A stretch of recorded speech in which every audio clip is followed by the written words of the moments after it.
This is the NBC Television Network.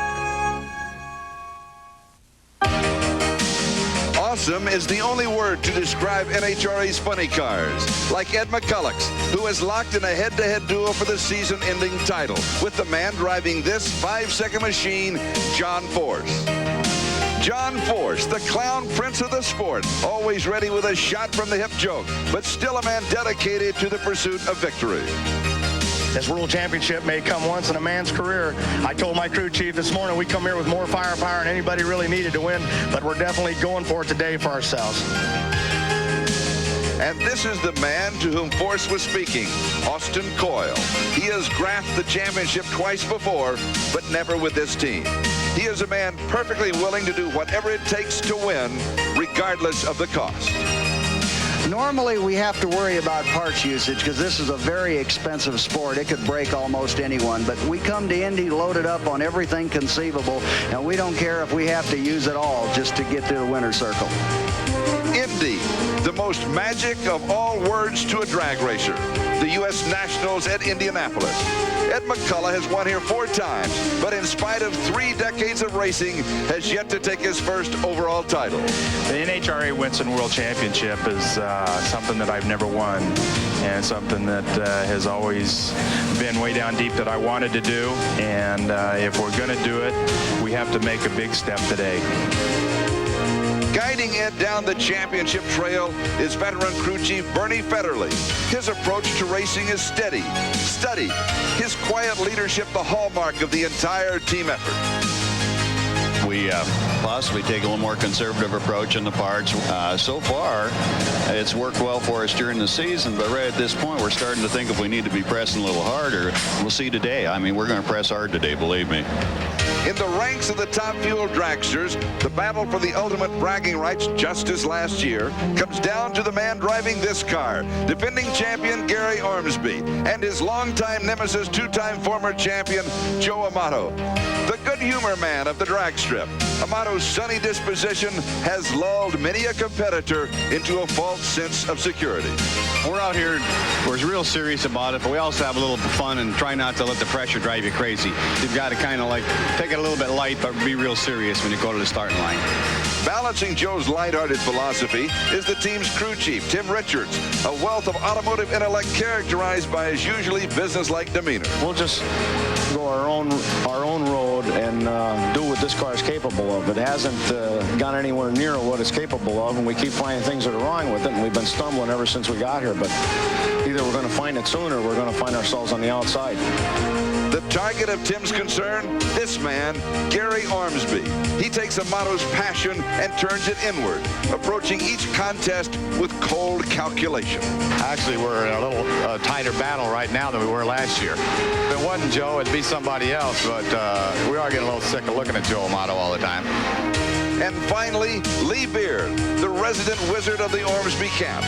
Innovation personified. A man who fully understands the tenuous margin separating victory from defeat. This particular race, you try to put your car right on the edge. And when we're talking an edge, we're saying like an edge of a razor blade. So it's going to be one of those days where you're going to have to watch every move you make. 8 men, 4 sets of dreams, and 2 titles at stake. As NBC Sports presents the 36th annual NHRA US Nationals.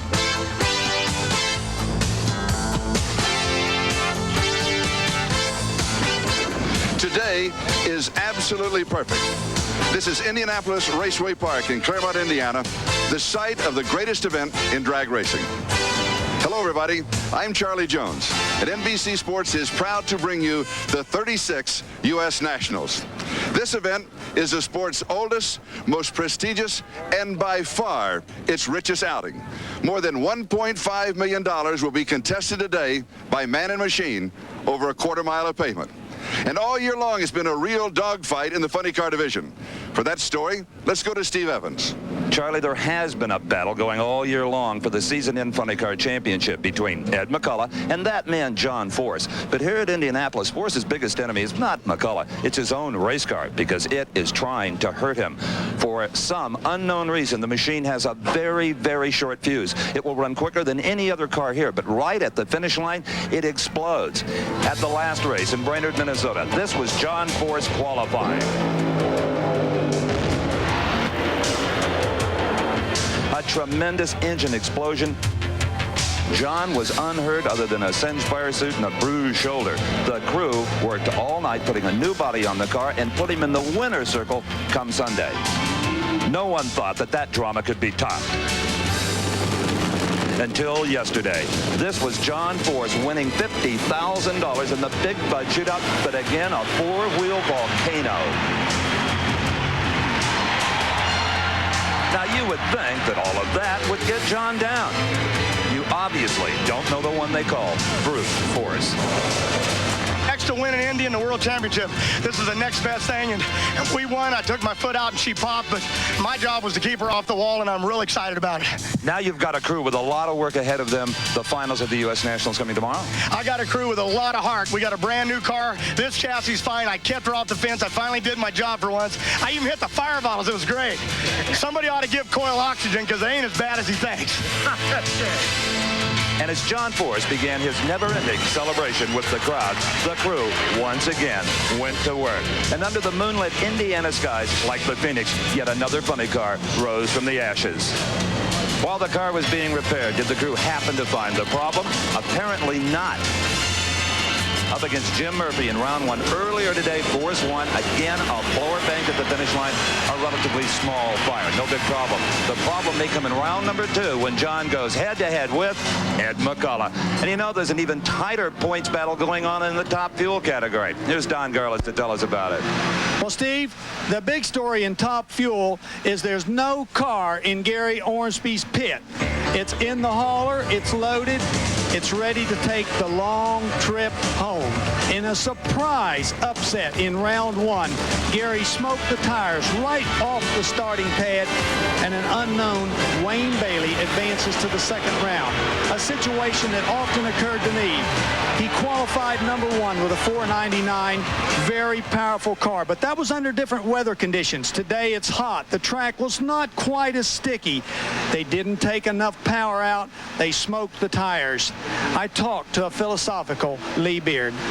Well, anytime you race automobiles, you have to expect that there's going to be high points in your career and there's going to be low points in them. Today was definitely a low point for us. Today, I just didn't know where I was. Well, Gary Ormsby and Lee Beard both know as they leave the premises that this presents a great opportunity for Joe Amato to take the points lead. In fact, if he beats LaHaye in the next round, he will become the points leader. If he goes on to win the event, he will have over a 400-point lead in the Winston Championship.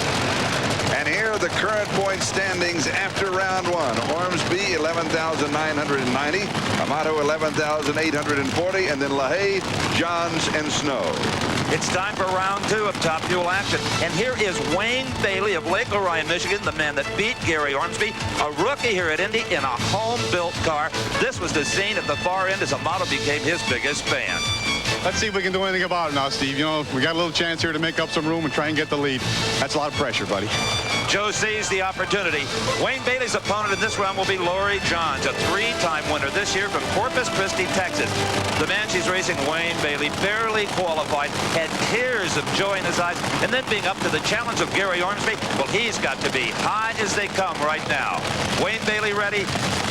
Laurie Johns is now ready. And it's a beautiful start. But it's Laurie Johns taking the victory over Wayne Bailey. And we'll continue with our second round coverage of the NHRA US Nationals in just a moment.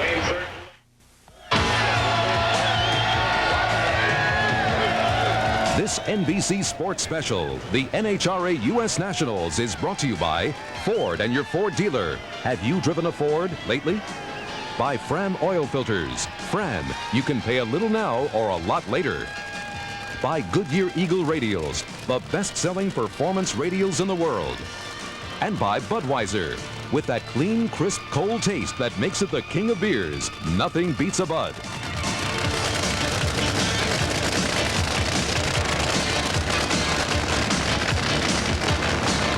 Welcome back to Indianapolis Raceway Park and the 36th U.S. Nationals. And you're riding along with Kenny Bernstein, who dominated funny car competition for 4 consecutive years.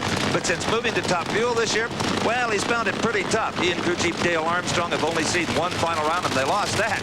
The man they're racing, Michael Brotherton, he out-qualified Bernstein here. He's tough. Little pieces of material are coming off the supercharger drive belt, the all-important belt that turns that blower. See, they're getting on the injector. The starter is determined it's not a safety problem, but this could be a big problem for Michael Brotherton. And it could be a big break for Kenny Bernstein. Let's see if the belt stays on the supercharger when Brotherton in the near lane applies all of that horsepower. So far, so good. Now it flips right off. Kenny Bernstein, 520, 268 miles per hour. He'll be thrilled with the win, but not particularly tickled with the performance of the automobile. Kenny Bernstein gliding down the shutdown area, parachute out, brakes applied, everything safe and sane down there. Meanwhile, back in the funny car pits, Force's crew and John are working on their blower problem, Don. Well, you know, they've been pumping that blower every run. They have to put a new one on, and they test the engine and flip the throttle a couple times, just checking it out. It always seems to work well in the pits. That's right. It's only when he gets off the throttle at the finish line, Don. Why can't they find him? It's a very difficult situation, but they're leaving no stone unturned. This next opponent, Ed McCullough, is going to be a tough egg. And Steve, it has to be tough getting into a car that you know that has a 50-50 chance of blowing up. Well, one man who doesn't have that problem is Joe Amato. We see his crew chief, Tim Richards, backing him up right now. The challenge for Amato, just get this win like right now, and you'll take the points lead away from Ormsby and then worry about the rest of the U.S. Nationals. But the man who hopes to spoil that for Joe is a long-time adversary, Dick LaHaye from Lansing, Michigan. LaHaye has only won one event this year, but consistency has got him the 3rd place in the points. His crew chief is Goddard Kim. Joe Amato, Old Forge, Pennsylvania, businessman, racer, wants to join Don Garlits, and Shirley Muldowney is the only 3-time Winston champs in Top Fuel. That's true. Dick LaHaye qualified well here with a 5.06. He is very capable of putting Amato out. And has had no mechanical problems at all and doesn't have any hair. LaHaye overpowers the racetrack. Amato, 5.06, 275 miles per hour. Joe Amato has wrenched the Top Fuel points lead away from Gary Ormsby. Charlie? One of the stories that has captivated both this huge crowd and the racing world at large is that of a young man seriously injured this past April. 1 year ago today, Daryl Gwynn was the happiest man on the grounds, having just won the U.S. Nationals Top Fuel title. But for the past 5 months, his every effort has been directed not toward the sport he loves, but to his very survival. It happened on April 15th during an exhibition run at Santa Pod Raceway in Bedfordshire, England, northwest of London. All Daryl intended was a half-track checkout run when tragedy struck. The car violently shredding apart and hitting the wall. Gwynn's injuries were massive, resulting in the loss of the lower half of his left arm, as well as significant paralysis. Since that dreary day in the British Isles, Daryl has clung to one dream: to return to the site of his greatest victory, Indianapolis. Ladies and gentlemen, your defending champion, Daryl Gwynn. Today, that dream came true as Daryl Gwynn was welcomed home.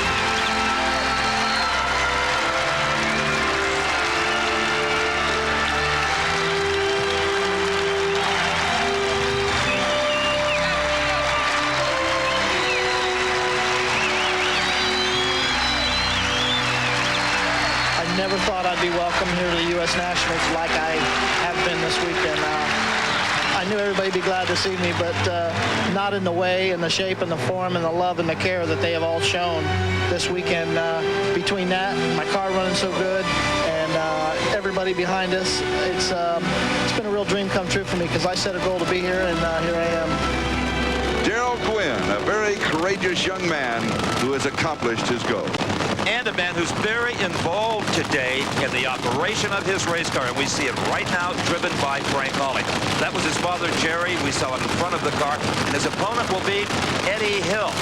And even though Eddie Hill has gone winless since the Fall Nationals of 1988, he qualified among the very top cars at 5.03. Now, Frank Hawley, when asked to fill in for the car owner, Daryl Gwynn, responded immediately, winning his very first race in the Spring Nationals. And, Don, what is Daryl thinking of right now? Well, he's watching the car very intently, hoping to pick up on some little thing that the crew won't see from their position, carry it back to the pits for the next round. So it's Eddie Hill in the far lane, up against Frank Hawley in the Daryl Gwynn car in the near lane. Daryl cheering on Hawley, and Hawley wins it at 5.03 seconds. Well, the team is doing a great job, and so is Hawley. 5.03, Daryl. I'll tell you, man, them guys got their act together today, and I just can't. It's unbelievable that that team has stayed together like that through all this thick and thin of my accident, and they're still just as competitive as they were when I was driving it. It's great. Looks to me like they got a good shot at winning this race. Well, I tell you what, there's not too much pressure on Frank this weekend, so I figured he ought to win. Good show. So he's already taken the pressure away from Frank. And he receives congratulations from his father, Jerry. In the first semifinal, it'll be Frank Hawley against Kenny Bernstein. Hawley is the all-important lane choice, as he has the quickest elapsed time from the previous round. In the second semifinal, Laurie Johns against Joe Amato. Amato has the lane choice. Now let's go down to Steve. He's with Frank Hawley. Well, we were impressed with Joe Amato's 5.06. We were dazzled, Frank, by your 5.03. Well, you know, Ken Veeney's the kind of guy that even in the midst of a problem weekend like we've had with qualifying, he can come back and turn those low numbers. And, you know, we all had confidence that come race day, he'd be able to do that. And Daryl's a part of this. He's getting involved in the tune-up on this car. Without question. I'm really impressed at Daryl's recovery because he's back there every round. He's wanting to look at the computer tapes, and he's got a lot to offer. And I think he's helped us out a little bit already. Indeed. Thanks. In spite of the fact that Hawley is a two-time funny car champion, he has never won this race. And now we're ready for round 2 of funny cars. And it will feature, Charlie, a couple of drivers who I'm very sure are darn happy to be here in round number 2. They're from opposite sides of the country. We just saw Art Hindi, and he will be up against Dominic Santucci. Here we get a good look at the sleek fiberglass body that covers the tube frame and 4,000 horsepower nitro engine. Now, Santucci runs only on a regional basis, hits a few of the national events closest to his Glen Willard, Pennsylvania home. Art Hindi, San Bernardino, California. Well, he's had a layoff of about 8 months and only recently returned to the sport. That's why I say they're darn glad to be this far, Don Garland. You bet. It's impressive just qualifying for the U.S. Nationals. These two guys are in the second round already. And here's the start. Hindi versus Santucci. Art Hindi loses traction. Dominic Santucci suddenly becomes a player at 5.40 seconds. You saw his crewman just stare at the board, disbelieving. That was the first of 4 races of the second round. Still to come, the all-important confrontation between John Force and this man at McCulloch. This is Charlie Jones along with Steve Evans and Don Garlitz here at the U.S. Nationals in Indianapolis, where a huge crowd is gathered around Daryl Gwynn's pit as they prepare for the semifinals. And Daryl's driver, Frank Hawley, will meet up with Kenny Bernstein. Here we see Bernstein's chief mechanic, Dale Armstrong, hard at work, really trying to find the missing piece to the puzzle to get that car down in the 5.0s where it's competitive with the likes of Hawley and Amato. But right now it is time for Funny Car round number 2. This capacity crowd looks on. Over 140,000 people have been here at Raceway Park over the course of the 5 days it is the U.S. Nationals. When you saw NBC Sports coverage of the Summer Nationals, you saw the man in that blue car, Chuck Etchels, win his first national championship event. Etchels from Putnam, Connecticut, is a very successful businessman in the printing industry. Mark Oswald is a very successful race car driver. That's the career he chose, and he's been highly rewarded for it, both in Top Fuel Dragsters and funny cars, primarily for the team of Leonard Hughes and Paul Candies out of Louisiana. Chuck Etchels in the far lane qualified with a very strong 5.32. Well, Mark Oswald was kind of off pace a little bit with a 5.41. They've been struggling the entire meet to try to bring that performance up. They're ready. Etchels with a great start. Oswald trying to catch up and cannot do it. Oswald runs a quicker time and loses to Etchel's better reaction time. And this is what wins and loses them in drag racing. It's that starting line advantage. And here you see Chuck Etchels take a very nice hole shot, as we call it in the pits, and gets out in front of Oswald. The crew did step the car up. It did run good, 5:35, but was not good enough. Etchels was the better driver. Note the performances. Oswald ran the quicker time, but he lost because of that hole shot. Won it with a hole shot. Did we really? Well, we needed it. This is the biggest race of the year. A lot of corporations here. We need money. A 5:39. Smitty said it would run a 38, so, I mean, he's on his mark as usual. As always, Paul Smith, the chief mechanic on this car. Race drivers are just like announcers. They're always looking for the big buck. Our next pairing, Casey Spurlock in the near lane, and this man, Tom Hoover, in the far lane. You'll recall from our Summer Nationals coverage, we met the Hoover family, including this lovely lady, Ruth Hoover, Tom's 84-year-old mom. She's no dummy. She's found an air-conditioned VIP suite to watch this confrontation from. And it will be a tremendous race. Hoover from Maple Grove, Minnesota, really hungry. Hasn't won since 1979. Up against Casey Spurlock, Hendersonville, Tennessee, who won this year's Winter Nationals. And you saw it on NBC Sports. And Steve, Tom Hoover's crew chief is his dad, George Hoover, who is 84 years old. He builds the engines. Absolutely, one of the hardest working men in drag racing. Far lane is Hoover. On the right side of your screen is Spurlock. When all those lights are lit on the top of the Christmas tree, there'll be a yellow. There it is, and a green. Good start. It is Hoover. And George loved that. And so does Ruth, their little baby boy. 48-year-old Tom goes to the Final Four here at the U.S. Nationals with a 5:39. That surprised Spurlock.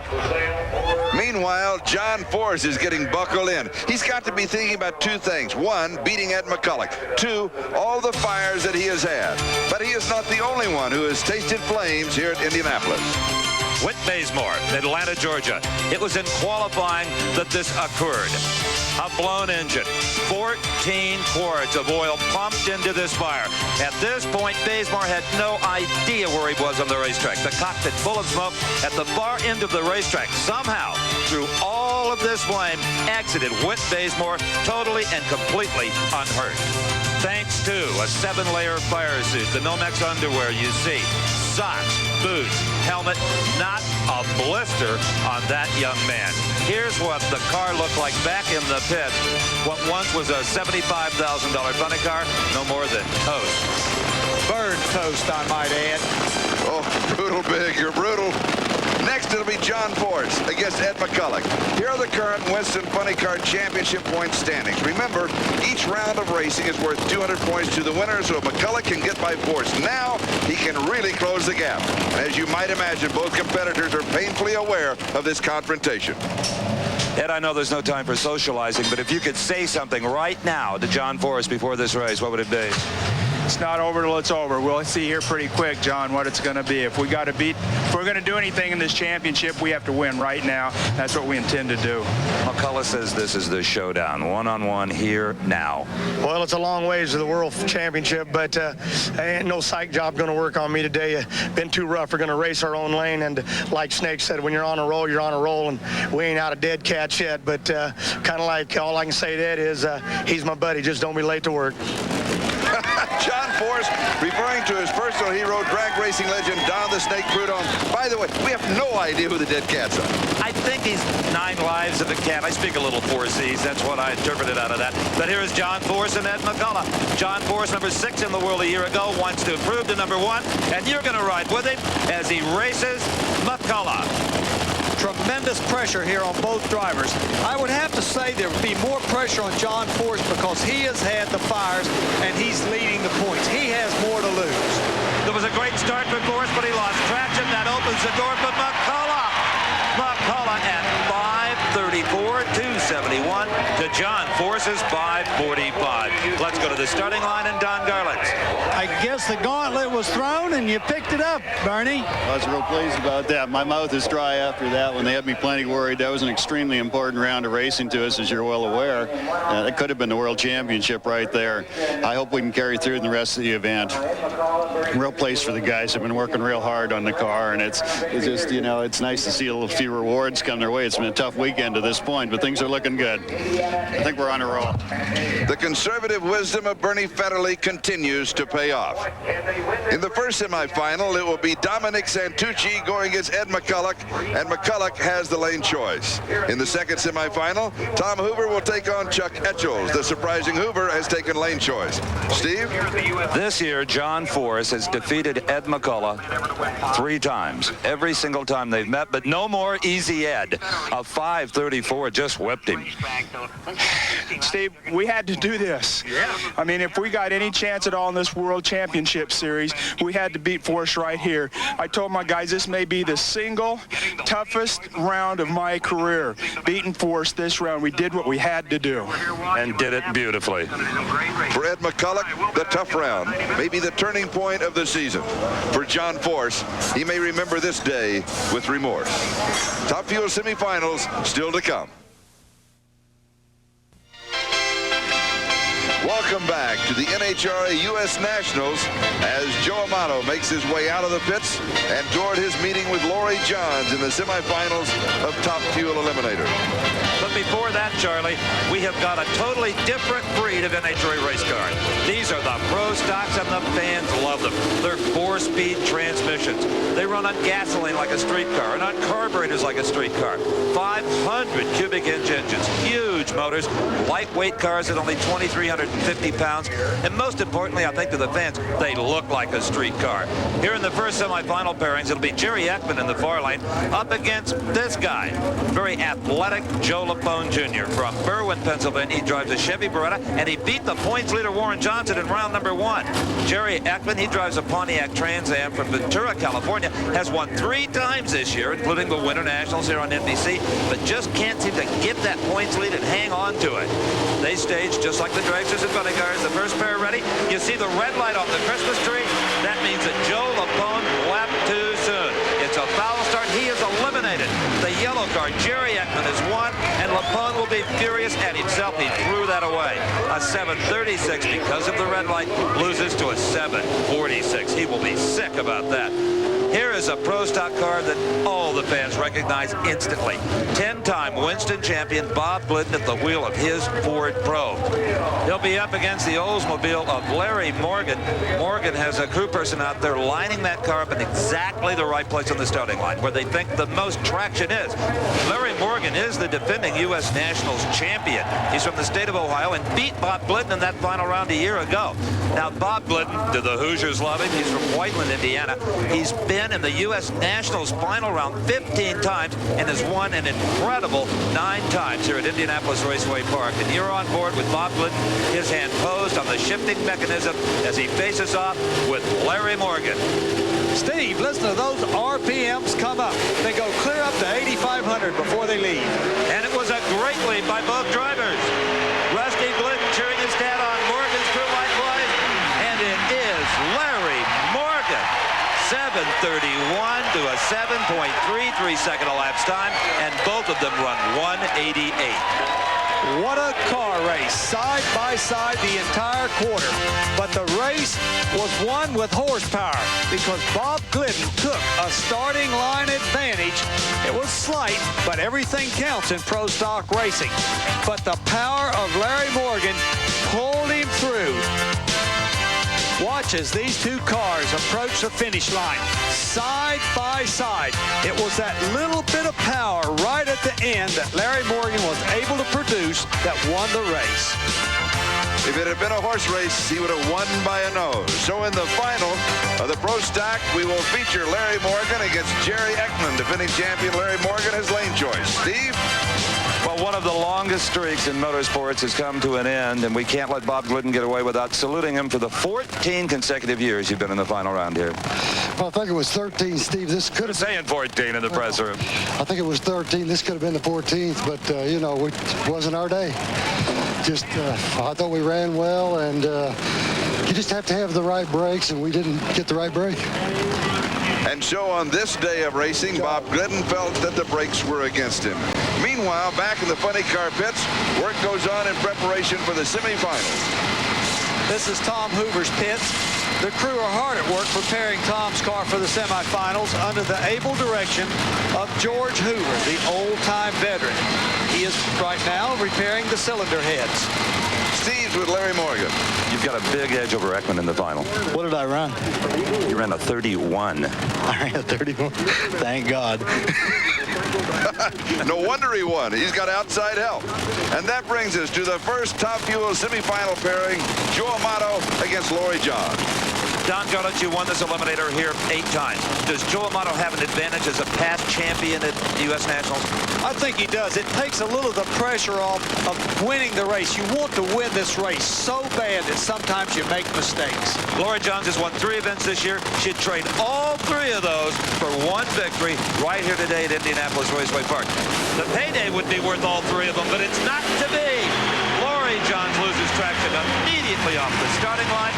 Tim Richards, Jerry Amato, Joe's wife, they love it. Another 506. And for Laurie Johns, her day has come to an end. Coming up, Frank Hawley and Daryl Gwynn's car faces Kenny Bernstein.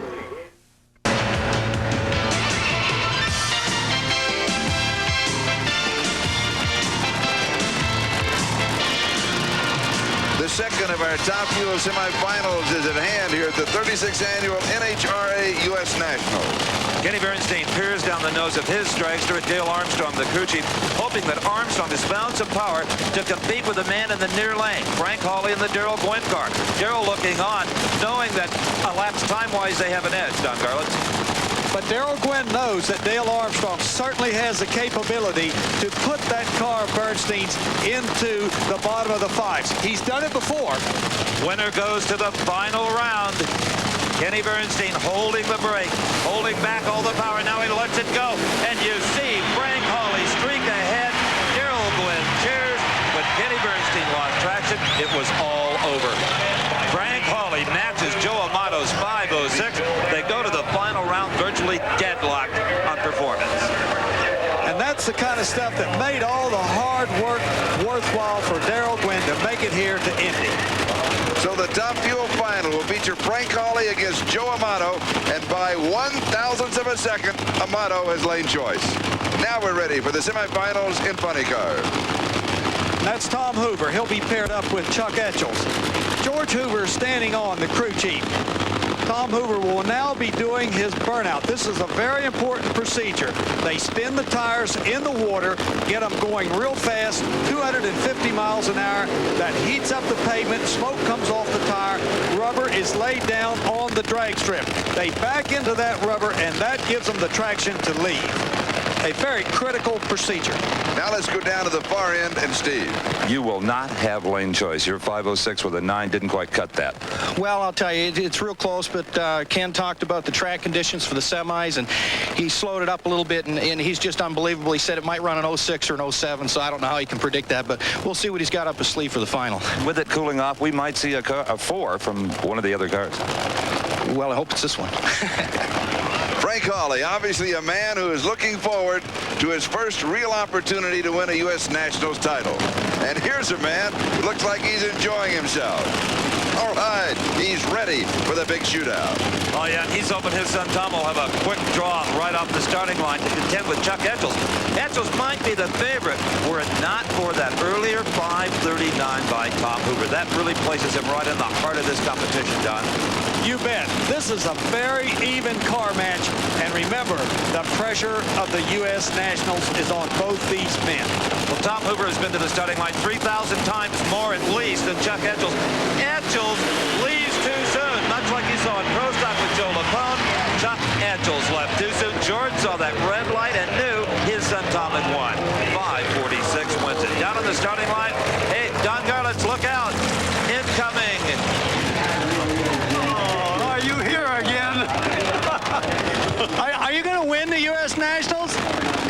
I tell you, if we did, I don't know if my heart would take it.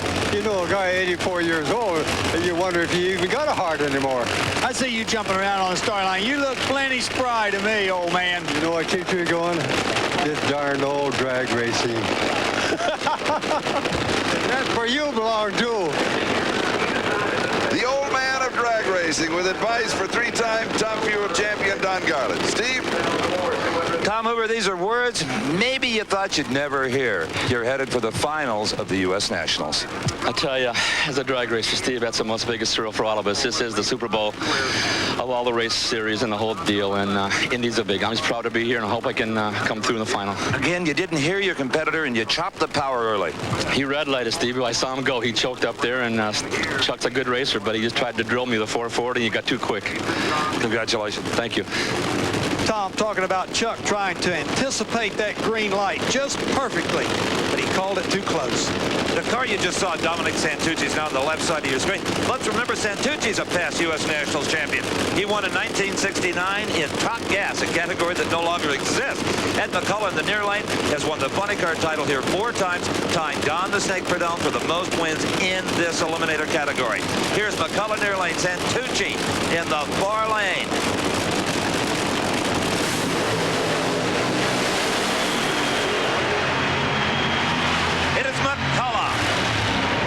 Thundering 5:32 to go to the final round.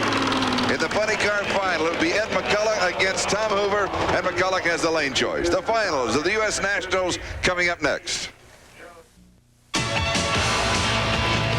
This is Charlie Jones along with Steve Evans and Don Garlitz at the U.S. Nationals in Indianapolis. Driver Frank Hawley discussing with race car owner Daryl Gwynn just how they might run a little bit quicker and get Joe Amato in the Top Fuel final. Those are computer tapes they're looking at. The onboard machine furnishing lots of information. Well, Dad Jerry, he's trying to relax by talking to the fans, something you'll see a lot of in the pits around drag races. Just about the friendliest motorsports environment you could imagine. Now it is time for the Pro Stock final. Jerry Ekman up against Larry Morgan. Now Ekman has changed engines, Don Garlitz. That's right, Steve. This was the scene. Jerry Ekman and crew went into the trailer. They got an engine that had not run any better than the engine that was in the car, but they knew they had to change something. Larry Morgan was coming into this round with a 731, and Ekman had run a 746 in the previous round. He had to do something. Larry Morgan, the defending U.S. Nationals champion, trying to make it 2 in a row.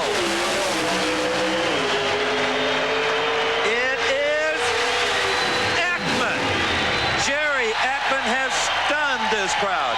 7:35 for both drivers. Car owner Bill Orndorff and the black hat has gone crazy. And why not? It's the first U.S. Nationals victory for owner and driver.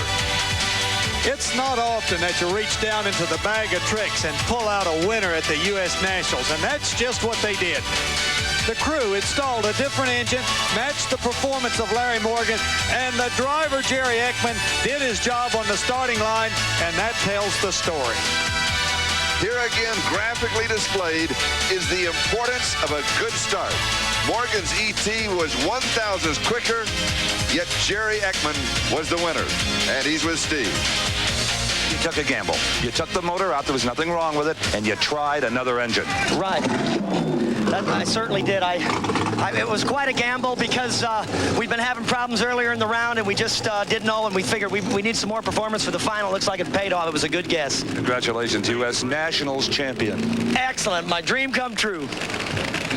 And by his dream coming true, Jerry Ekman also takes over the point lead in the Winston Pro Stock Championship. Next up, the funny car final. And Bernie Federle, we just saw, going through his mind, have I got enough power? Do I have too much power? Is the clutch tight enough? Is the clutch too loose? One thing he doesn't worry about is the man in the steel cocoon underneath that fiberglass Oldsmobile body. That's Ed McCullough. He's one of the best drivers the funny car competition has ever seen. Tom Hoover, well, he could fulfill his entire family's lifelong drag racing dream by winning the U.S. Nationals. And just about all of them are here. There's his wife, Betty, nearest us, daughter, Leah, the son, Landon, and also working on the car is the oldest son, Tim, and of course, who can forget, 84-year-old George and wife, Ruth. Right now, none of them are even taking a breath. McCullough near lane, Hoover far lane. The U.S. Nationals title is on the line.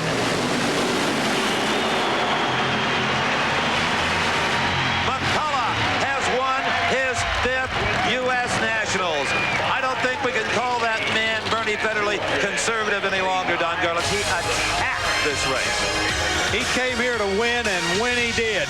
McCullough makes a perfect start, and the car runs perfect. It was set up right. It doesn't spin the tires. Nothing goes wrong. But as you can see in Hoover's lane, a stream of oil is following the car. Evidently, in the haste of putting it together for the finals, something was left a little loose, and oil came out and got on the drag strip and obviously under Hoover's tires, slowing him. And there is Ed McCullough. He has just won his 5th U.S. Nationals title, surpassing Don Prudhomme's all-time record for this category. But Don Garlits, there's problems at the starting line. Yes, this is bad news for the Gwynn family. This is the lane that Frank Hawley will have to drive down. Obviously, Amato will put him over in that lane. Steve Evans? That's 5 of them, Ace. All right. 5 times. The only guy ever done it. Snake tied me. That's 5 times. The 200 points, we needed it. I don't know what it ran, but it was good enough to beat the Hooves. You know, I don't know what to say. 5 times winning Indy. This is great. I love it for Miller, Larry Minor, my boss. I just got to say one thing, that my crew, my guys, we're not a bunch of individuals. We're a team. And our entire team works together. My boys, I love them. They're the greatest group in the pits. I mean, Bernie's awesome. We work together on this thing. Bernie goes up, he makes the final calls.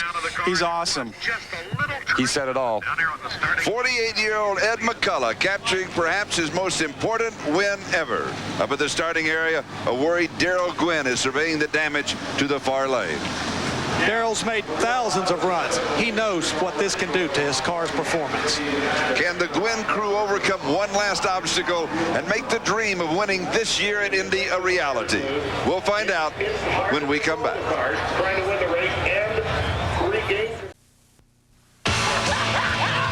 Back at Indianapolis in the U.S. Nationals, Ed McCullough and the crew headed by Bernie Federle are celebrating their win, which has pulled them to just 482 points behind John Force.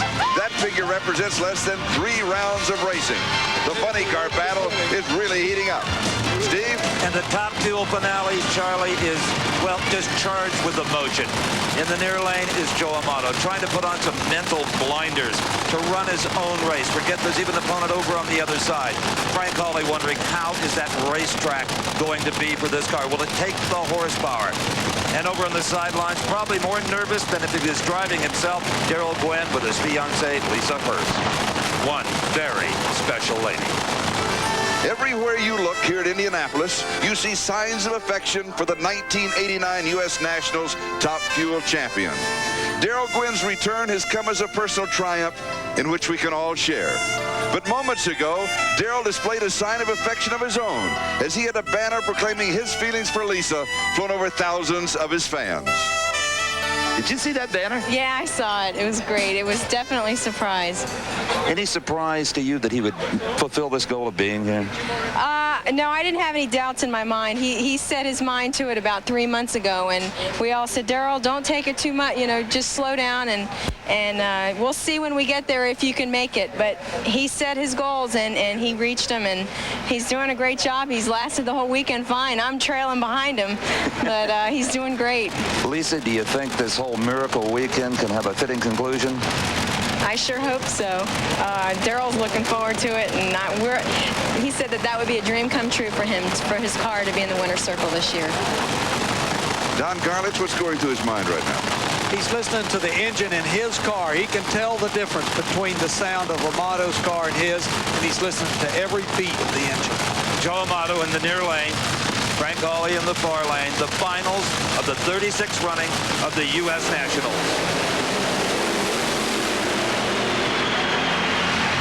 Joe Amato has won it. Joe Amato has won his 3rd U.S. Nationals title. Tim Richards told us before the competition began he had to find that something, that little something to make the car competitive. Obviously, Don Garlits, he did just that. He certainly did, Steve. The car ran picture perfect, ran its best time of the day, 5:04, and he made a picture perfect start. Well, Frank Hawley was a little late on the line. I think he was concerned about the oil down lane, but the lane wasn't the problem. The performance of the car was just not up to par, a full 3/10 off. And the man who wouldn't slow down, who set his goals, is the first one to congratulate Joe Amato's crew. And they, in turn, share the moment with him. And now let's go to Steve. Joe Amato has won his 3rd U.S. Nationals. And, Joe, I've got to say that this was a partnership between you and this car all day. You're driving its performance. Steve, this is Indy U.S. Nationals. What can I say? 3rd time. A lot of valuable Winston points. We got the points lead here. You know, my team, Tim Richard, he's a genius. I mean, he just did an outstanding job tuning the car and making it go down that track every time consistently. Charlie? And a champion in his own right is this man, Daryl Gwynn.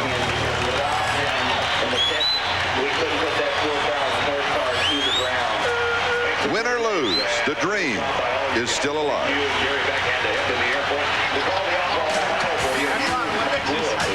The Amato celebration continues, Charlie, and for one reason, of course, is gaining the points lead. They're also looking forward to next weekend when the Winston Tour stops at their home track, Maple Grove, Pennsylvania. Bad news for Gary Ormsby. And Steve, Joe Amato has been named the Goodyear SEMA driver of the race. For Don Garlits, Steve Evans, I'm Charlie Jones. So long from Indianapolis Raceway Park. It's a hard race to win, you know. This NBC Sports Special, the NHRA US Nationals, has been brought to you by Castrol GTX, engineered for today's smaller cars. By Ford Motorcraft. Get the peace of mind of doing it right with the right parts, Motorcraft quality parts. By Armor All, because only Armor All works like Armor All. And by Goodyear Eagle Radials, the best-selling performance radials in the world.